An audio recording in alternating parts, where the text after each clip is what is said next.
Hey guys, how's it going? This is Watch, and in this video we're going to be discussing the top 10 advantages the iPhone 6 Plus has over the Nexus 6. So if you're interested in perhaps getting the 6 Plus over a device like the Nexus, I'll tell you top 10 reasons why that might be a good idea. Now the first advantage the 6 Plus has over the Nexus is definitely its overall better build quality. It's made out of a fully aluminum chassis which feels very solid in the hand, and even though it was some early issues with some bending action and things like that, you really can forgive it because it's overall a very solid build. I've never had any issues with it bending or anything like that, and it's a very durable product overall. Both the front and back of the device I think are really able to withstand a lot of abuse from your day-to-day activities.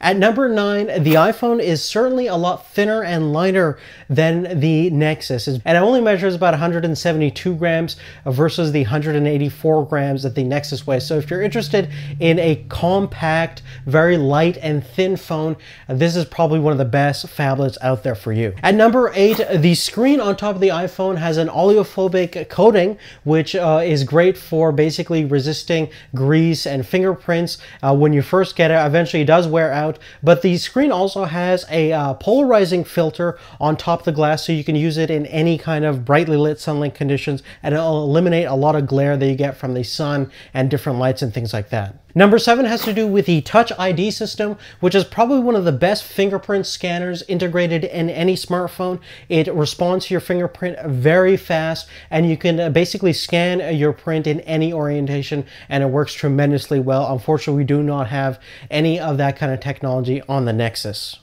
Moving forward in terms of processing speed, although the 805 in the Nexus is certainly a fast processor when it comes to multi-core processing, in terms of single-threaded applications, which a lot of mobile apps use, the A8 that's inside the Apple iPhone 6 Plus is quite a bit faster than what you find in most of these quad-core CPUs in the Android phone. So in terms of that, taking a look at some of the Geekbench results and things like that, and even the Antutu benchmark, we can certainly see that sometimes that A8, even though it's a dual-core processor, certainly can edge up of what the Snapdragon 805 can do. Now moving along in terms of iOS 8, I really like the handoff and continuity features. So if you're working on one iOS device, you can seamlessly merge and continue working on whatever you were doing on one iOS device to the other. So if you have a couple of iPads lying around and you're using the iPhone 6 Plus or even some older iPhones,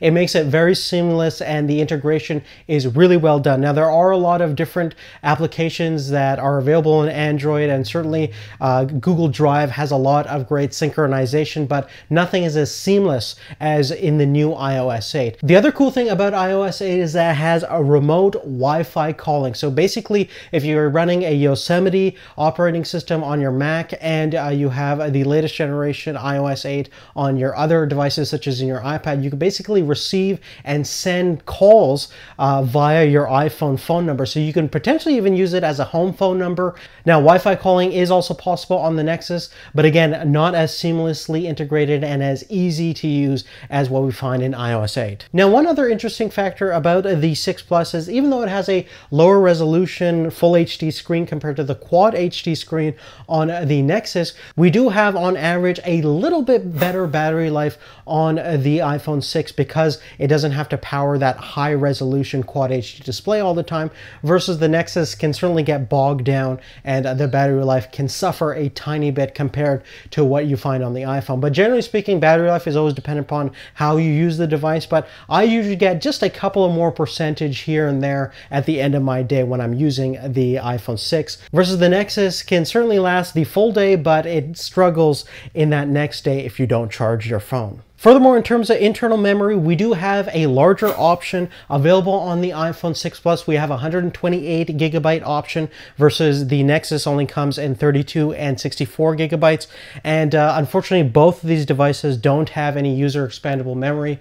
So basically, if you do watch a lot of movies and store a lot of videos and photos and listen to a lot of music, certainly if you want the largest capacity, you're kind of stuck on 64 gigs versus you can go all the way up to 128 gigabytes on the iPhone, which may be an advantage for some people. Secondly, the 6 Plus does have a one-hand operation mode, so you can double tap on the home button and basically drop down your top part of the display down so you can reach it with one thumb. And it is fairly easy to use, and this phone is not quite as large as the Nexus, so it is definitely possible to use it with one hand, and that one-hand operation mode definitely helps out even if you have medium-sized hands. And the last and final thing that I really like about the 6 Plus is the slow motion capabilities on the camera. Now, the Nexus sure could have much higher resolution in terms of stills and video, but it still doesn't have any major slow motion capabilities. And right now, the top slow motion smartphone camera is in the iPhone 6 Plus with